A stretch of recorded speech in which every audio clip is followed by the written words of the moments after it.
I am so entertained by the show. Just got done watching season 3 of Invincible. Oh shit, This was so peak. The action has just gotten better and better throughout the seasons, and it just came all to a close. And I was just blown away. The last couple episodes of the season were phenomenal. Some of the best in the series by far. I love season 4 a lot. I would say Battle Beast, Omni-Man, Alan, love that duo. But then we get into whole Powerplex, Mr. White, got electricity come from our hands, you know, that kind of thing. Like, I love Jesse Pinkman as like, wait, is that Breaking Bad name? My fault, his name's Aaron Paul. I love his voice acting so good, it adds so much to Powerplex, and I think Powerplex is really, they keep introducing these characters really late into the show. And I mean, or not late, I don't know how long it's gonna blow. But like, season 3 introduced, end of the season, and he makes a huge impact. I would say the hate for Invincible. But let's just talk about the finale, okay? Let's talk about season 7, or episode 7. I didn't expect the Brainiac guy, for one, to be alive. And then 2, all these other Invisibles just come and just wreck shit. And they're all fighting, such peak action scenes. Every single hero in the universe is fighting them. And I mean, they win, I guess. I don't know, was there really any winners? But then my boy Rex, he's gone. And I think he actually is dead. They pick out a lot of deaths. This guy, he literally exploded into particles, and there's just his body. But he got him.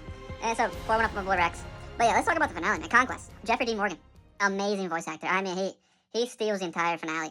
And I gotta give shout to Steven Yeun too, who plays his Mark. But playing that many different Invisibles, giving them all different personalities. But then also the depth in the finale of the voice acting he did for our Mark.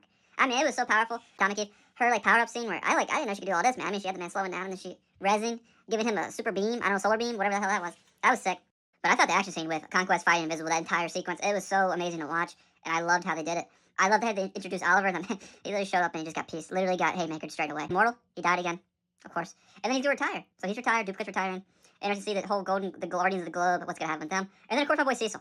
Yeah, I love Cecil. I've always loved Cecil. Walton Goggins his voice acting is fantastic. And I just feel like Cecil, I'm wondering what's gonna happen with, because I think it's pretty evident that they're taking the old Marks that died, and they're going to make them into robots to become these superhuman Viltrumite robots. And obviously they kept Conquest alive. So what's gonna happen with that? I don't think Darkwing's dead because he's in the shadows, and that man was born in the shadows. Come on, we know this is Batman. We didn't get to see at the end, but I'm assuming Alan and Omni-Man, Nolan, I'm assuming they're going to the coalition. They're going to discuss that. We're going to see stuff about that in season 4. But also, Battle Beast got captured by somebody. Is this guy going to be used later? Because I mean, we can clearly see he won. He's really just charging up. Okay, he's not cold. He's not frozen to death. He's just charging up. Once again, though, at the ending, I feel they have so many different things going on, moving on. That I have no idea where we're going to go next. Because we have obviously the alien dude from space, from Mars. They took over the humans. Another in the gutters. They're clearly going to be a factor in the next season. Mr. Liu had a really cool scene where we got to see his powers, where he's a giant dragon who can't be killed, but his body can be killed. And he kind of came back to life at the very end, so he's going to be another player in season 4. There's just so many different players in season 4 that I have no idea.